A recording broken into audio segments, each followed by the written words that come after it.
Welcome y'all back to the channel. My name's Luke, drinking a lemonade Fisher. Cheers to you. And today we are talking about the Mortuary Assistant. Now, this is a great game. I watched Markiplier play this, so I have no experience playing this game, y'all. But I've at least seen it, so I know a little bit about what the hell I'm talking about. And let me tell you, they made a movie. Now, you might not know this. No, they did. They barely had any trailers, barely really much anything, but no, they made a movie. Now, you're probably wondering to yourself, well, okay, I liked the game, I should go see the movie. Oh, brother. Now, how was that movie exactly? This movie was this is not a steaming pile of shit. This is freezing shit, dude. This is just straight hard poop, dude. This was bad. This was real bad. I mean, ugh. This is an absolute drag to get through. It's boring. It has really no story. It feels so lackluster in what it's trying to be. It's not even trying to be like a fun kind of bad. It's just bad. The characters suck. The writing sucks. The dialogue sucks. Like, ugh. I'm over here watching the off-brand Jeff the Killer monster this dude's got in the mortuary's basement, over here looking like I said, like Jeff the Killer, but you also know that creepypasta, like the Russian experiment from the 50s. You put those two together and you got an off-brand creepypasta that looks like sheer shit, dude. I mean, holy, how do you fumble making your villain look bad? I mean, dude. We're following through, the main story of this is we're following through this girl who, she becomes a mortuary assistant, hence the title, and she's suddenly haunted in the mortuary, which in concept sounds pretty decent. Sounds a little iffy, but it sounds decent, you know? And so I went into this with decent expectations. This movie does not do any of that. This movie genuinely almost had me falling asleep to it. I'm sitting here in the theater at 10:10 at night as this thing's starting, and you know, the very beginning, it's like, okay, maybe this won't be that bad. You get 5 minutes into it and you're just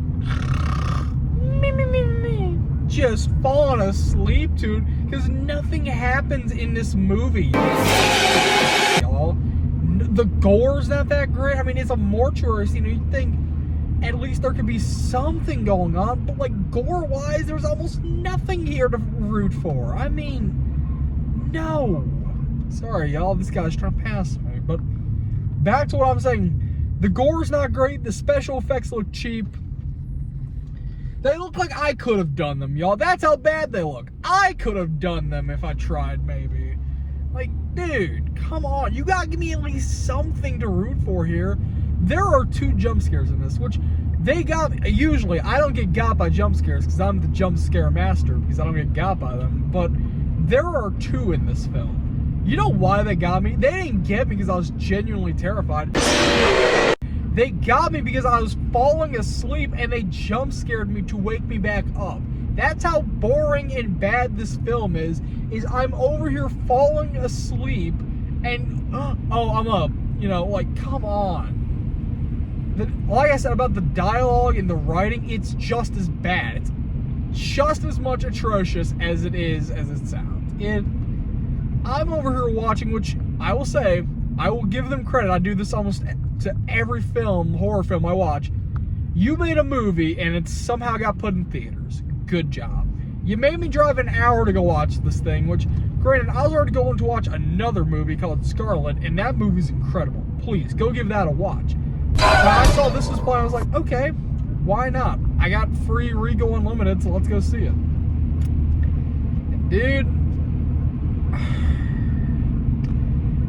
it didn't work. It didn't feel like a true adaptation. And if that's the best they got, then I'll be damned if they try again, ever.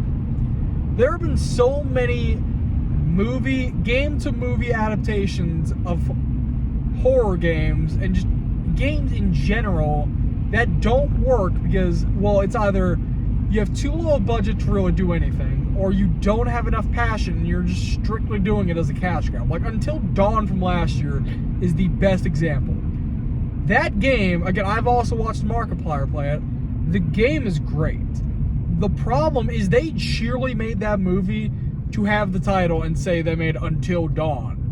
The movie itself has zero to do with the actual game at all.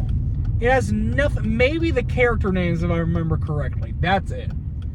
The actual movie of Until Dawn is based nothing on the game. There's nothing to it.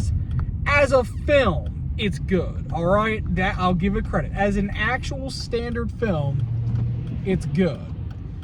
But as a game to movie adaptation, it's bad. It is really bad, and it's just not worth it. Iron Lung is the best example I think of right off the top of my head because I just saw it recently.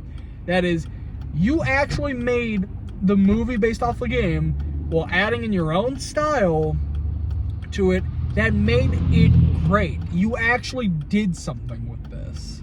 And I give Markiplier full props. He genuinely tried and he genuinely succeeded. I'm happy to see that's doing well.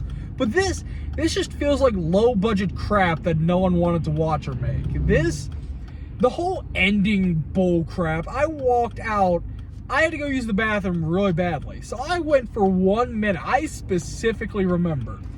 It was a flashback when I walked out, and then all of a sudden I come back 1 minute later, because the bathroom was right next to my theater, to her in the middle of opening up this coffin for a girl named Veronica something V, like. And I'm just like, how the hell do I go from her flashing back to her dad dying in front of her to this? What are we doing? Like, and then of course she makes the stupid character decision to not listen to the actual mortician and just open up the coffin, let this demon girl out, and then just almost die. Because, you know, that's such a common sense idea. Just, oh, she's a demon clearly. Like, not clearly, but you can tell something's off. I mean, you've listened to all the tapes, you've read the books, you've heard what he's saying, so you know, really, you should not open this coffin. And yet, what does she do, y'all? What do you think she does? Did you say opens the coffin and almost gets killed? If you said that, you would be correct. You'd be very correct, because that is indeed what happens. She very stupidly does it, and it ends up not working in her favor. She ends up living, obviously, because, you know, she's our main character. We're not just going to kill her off that quickly, and she's the final girl. We're not going to kill her off that quickly. The movie itself, like, story-wise, to me, doesn't even make that much more sense. She has to light these papers to go find these symbols to put in this, like, charm breadbasket thing, do that, and then that reveals what kind of demon they're dealing with. So then they have to kill the demon by taking a body, placing the charm on the body, and then cremating the body. What?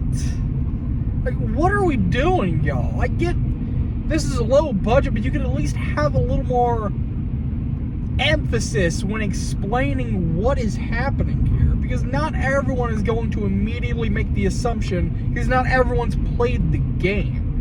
If you want a low-budget trash horror movie, this is your horror movie, and what's worse, this is sponsored by Shudder. This movie, I believe, was, from what I saw. Shudder, I love y'all, but dude, what happened here? Can you tell me?